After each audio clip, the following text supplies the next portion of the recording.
بعقل بالزبن يتحللنا نسرع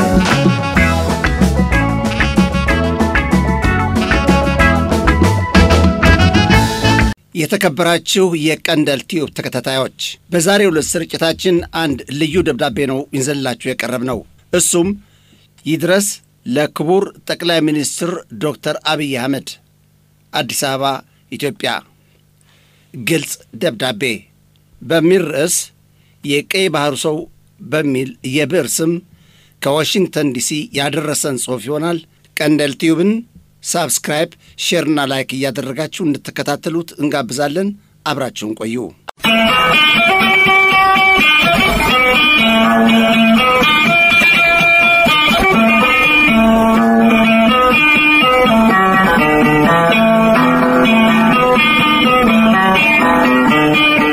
ለክቡር ዶክተር አብይ አህመድ ጠቅላይ ሚኒስትር አዲስ አበባ ኢትዮጵያ ግልጽ ደብዳቤ ጉዳዩ በኤርትራ ሉዓላዊነት የግዛት አንድነትና ህዝቧ ላይ ያነጣጠሩ መልእክቶች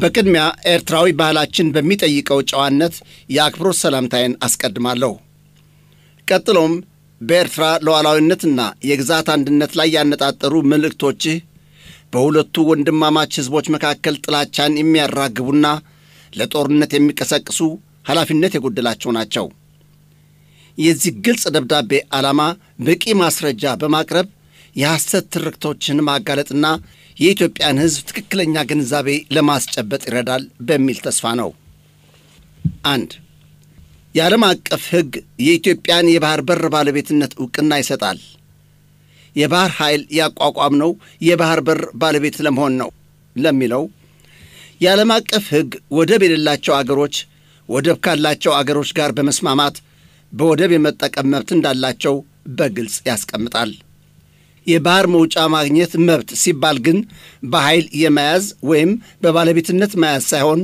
በወደቦቹ መጠቀም ማለትም access to the sea መብት ብቻ መሆኑ በማያሻማ ቃላት ተደንግጓል የባህር በር ያላቸው አገራት የባህር በር የሌላቸው ጎረቤት አገሮችን ማስተናገድና የልማት አጋር ማድረግ እንደሚጠበቅባቸው ዕውቅና ይሰጣል ይህ የሚፈጸመውም በዓለም አቀፍ ህግ ሉዓላዊነትን የማክበር መርህ ላይ የተመሰረተ ሲሆን ብቻ መሆኑን አስምሮበታል በዓለም ዙሪያ 44 አገሮች ማለትም 700 ሚሊዮን ህዝብ ብዛት ያላቸው የባህር በር ባለቤቶች አይደሉም ከነዚህም 16 አገሮች ወይም ደግሞ 36% በአፍሪካ የሚገኙ ሲሆን ኢትዮጵያን ሳይጨምር 15ቱ 365 ሚሊዮን የህዝብ ብዛት ያላቸው ናቸው እነዚህ አገሮች የዓለም አቀፍ ህግ በሚፈቅደው መሰረት ከጎረቤቱ አገሮቹ ጋር ባደረጉት ስምምነት የባህር በር መውጫና መተላለፊያ መብታቸውን አስከብረው የህዝባቸውን የኑሮ ሁኔታ ለማሻሻል በመረባረብ ላይ ይገኛሉ በተመሳሳይ ኢትዮጵያና ኤርትራ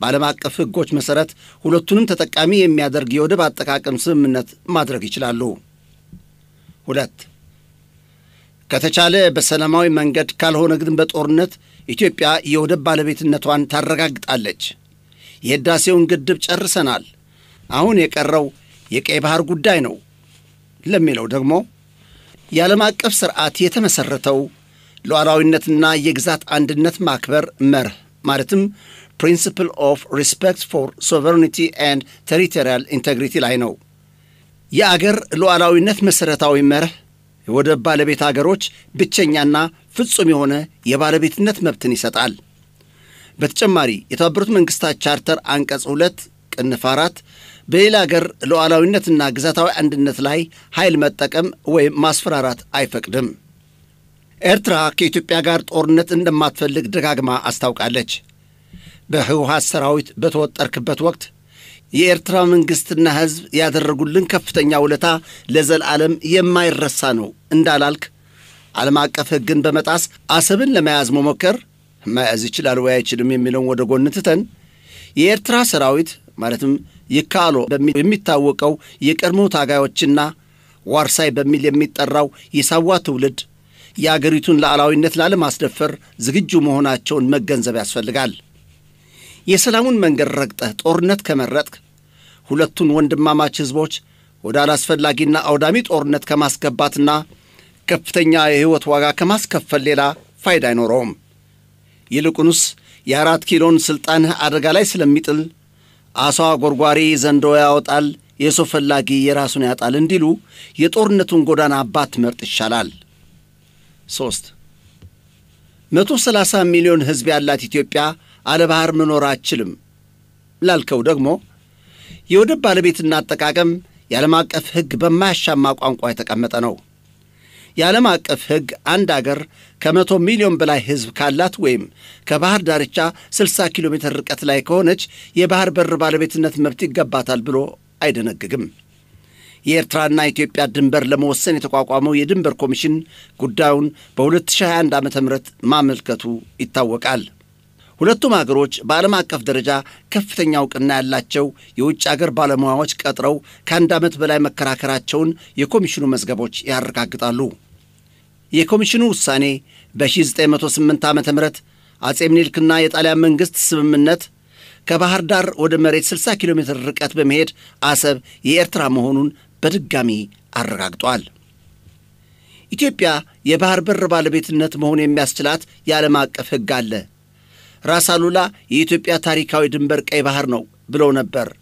ኢህአዴግ አሰብ የራስ ገዝ ስለነበረ ተከራክሮ ለኢትዮጵያ ማስቀረት ይቻል ነበር ከተባለ ኢትዮጵያ በዓለም አቀፍ ፍርድ ቤት ጉዳዩን አቅርባ መከራከር ትችላለች። የማይቻለው በጉልበት መንጠቅ ሲሆን ነው።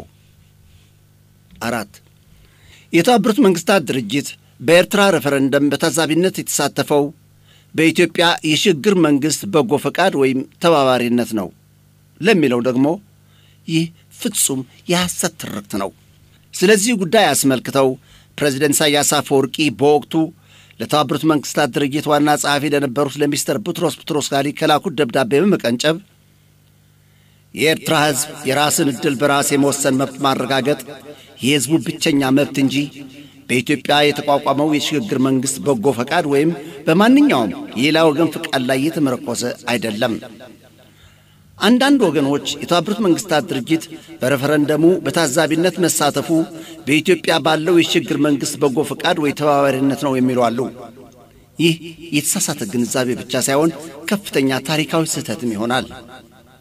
ረጅም ጊዜ ለፈጀው ግጭት ዘላቂ መፍትሄ ከማስገኘት ይልቅ ለወደፊት ውጥረት፣ አለመረጋጋትና ጦርነት ሊያስከትል እንደሚችል መገንዘብ ያስፈልጋል።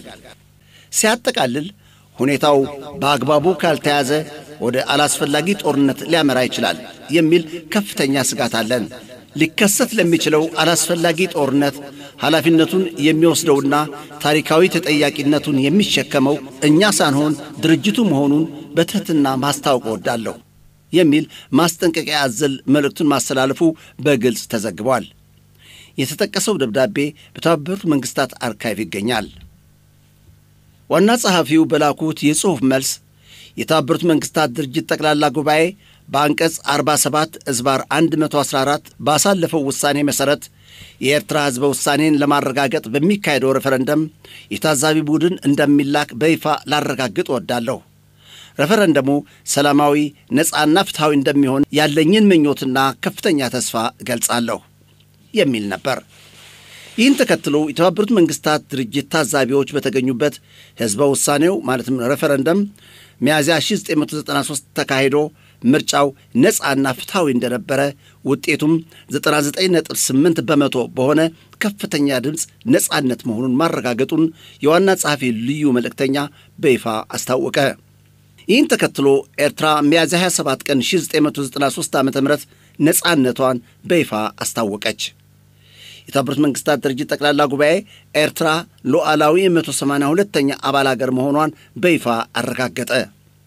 የኤርትራ ጉዳይ ለአንዴና ለመጨረሻ ጊዜ በዓለም አቀፍ ሕግ መሠረት መቋጫ የተደረገበት ማንም ይሁን ምን ፍጹም ሊቀለብሰው የማይቻል መሆኑን መቀበል ግድ ይላል።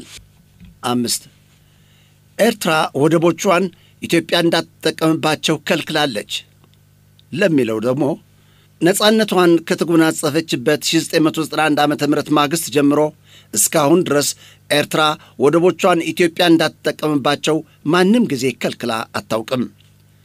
በአዲስ አበባ በተካሄደው የ1991 ዓ.ም የሰላምና ዲሞክራሲ ጉባኤ አቶ ኢሳያስ አፈወርቂ ባደረጉት ንግግር የሁለቱን አገሮች የጋራ ጥቅም ለመጠበቅ እንዲረዳ በማሰብ እንዲሁም ለኢትዮጵያ ኢኮኖሚ እድገት ያለውን ከፍተኛ አስተዋጽኦ በመገንዘብ የአሰብ ወደብ ለኢትዮጵያ ነፃ ሆኖ እንዲያገለግል የኤርትራ የሽግግር መንግስት ወስኗል ብለው ማስታወቃቸው ይታወቃል። ንግግሩ በቪዲዮ ስለተቀረጸ መመልከት ይቻላል። የወደብ ስምምነቱ ሁለቱንም አገሮች ከ1991 እስከ 1998 ዓ.ም ተጠቃሚ አድርጓል። ኢትዮጵያን ነፃ የወደብ ተጠቃሚ ያስደረገ፣ ለወደብ አገልግሎት የምትከፍለውም በዶላር ሳይሆን በብር እንዲሆን ያስቻልና ከውጭ አገሮች ለምታገኘው ከፍተኛ የምግብ እርዳታ ከክፍያ ነፃ የወደብ አገልግሎት ያሰጠ በመሆኑ ለኢትዮጵያ ከፍተኛ ጠቀሜታ አስገኝቷል። ለኤርትራም በተመሳሳይ ከወደብ ክፍያ ከፍተኛ ገቢ አስገኝቶላታል። ከ1998 እስከ 2000 በነበረው የሁለቱ አገሮች ጦርነት ምክንያት በወደቡ መጠቀም አልተቻለም። ሆኖም በአልጀርስ በተደረሰው የሰላም ስምምነት ጦርነቱ መቋጫ ካገኘ በኋላ ወደቦች ለኢትዮጵያ የሚረባ ጠቀሜታ እንደሌላቸው ለማጥላላት አቶ መለስ ዜናዊ ግመሎቻቸውን ያጠጡበት ያሉት የቅርብ ጊዜ ትዝታ ነው።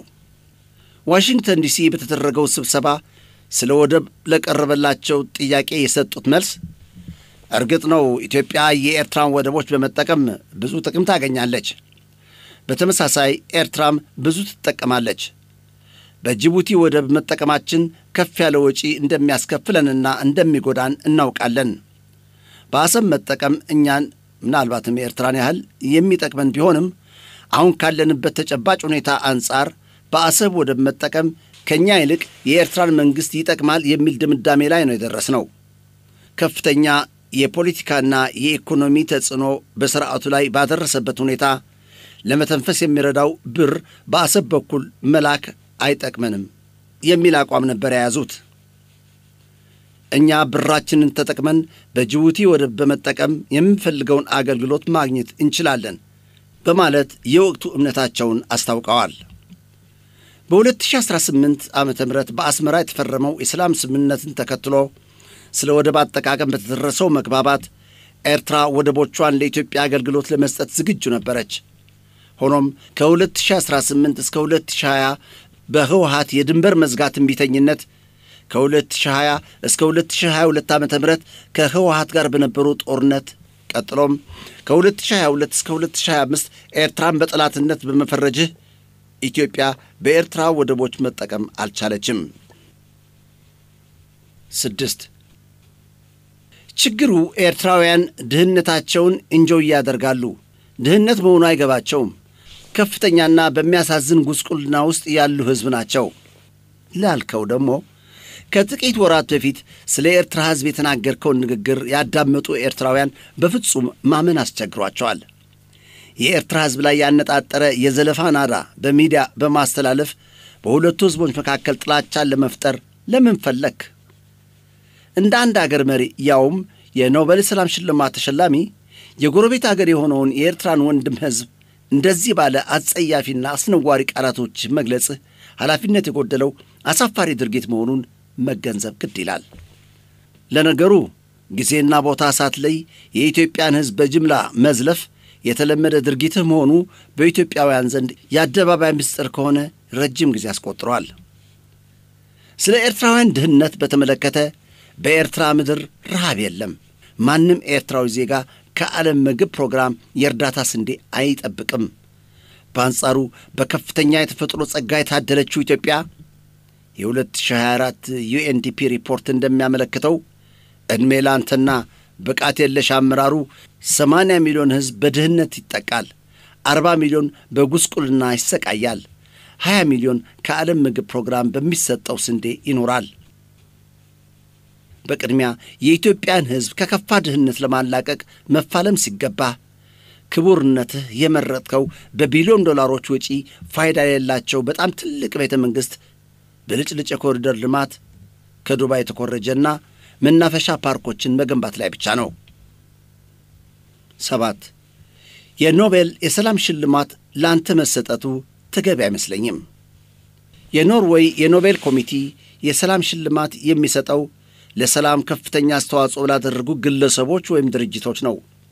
ዋናው መስፈርቱም ሰብአዊ መብቶችን፣ ዲሞክራሲንና በአገሮች መካከል ግጭቶችን ለማስቀረት ከፍተኛ አስተዋጽኦ ላደረጉ የሚሰጥ ዕውቅና ነው።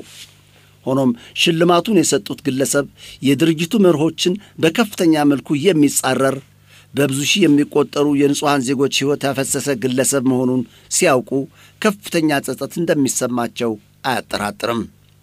የኖቤል ሕጎች ሽልማቱ አንዴ ከተሰጠ በኋላ ለመሻር የሚያስችል ደንቦች ስለሌለው ነው እንጂ የተሰጠህን ሽልማት በአስቸኳይ እንድትመልስ ማድረግ እንደሚመርጡ ምንም አያጠያይቅም።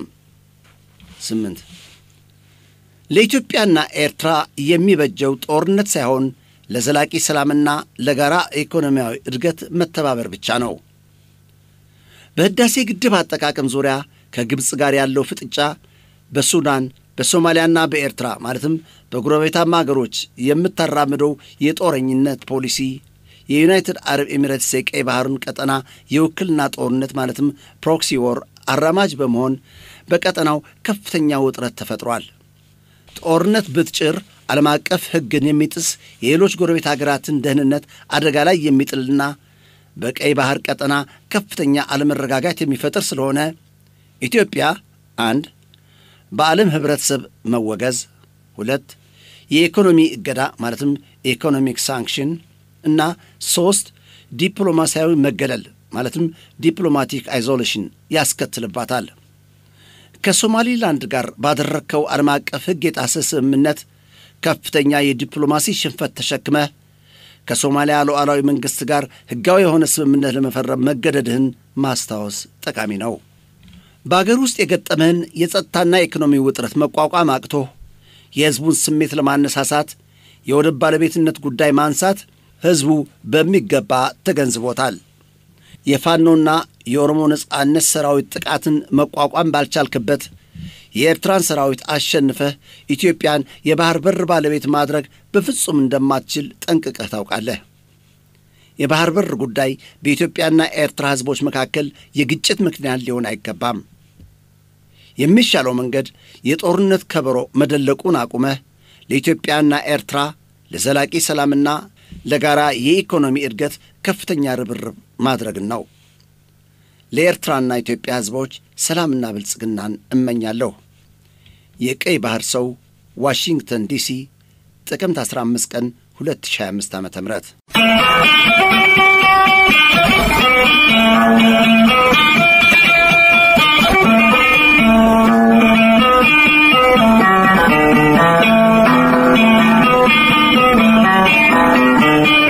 የተከበራችሁ የቀንደል ቲዩብ ተከታታዮች የዛሬ ዝግጅታችን ይህን ይመስል ነበር። ሰላም ጤና ይስጥልን።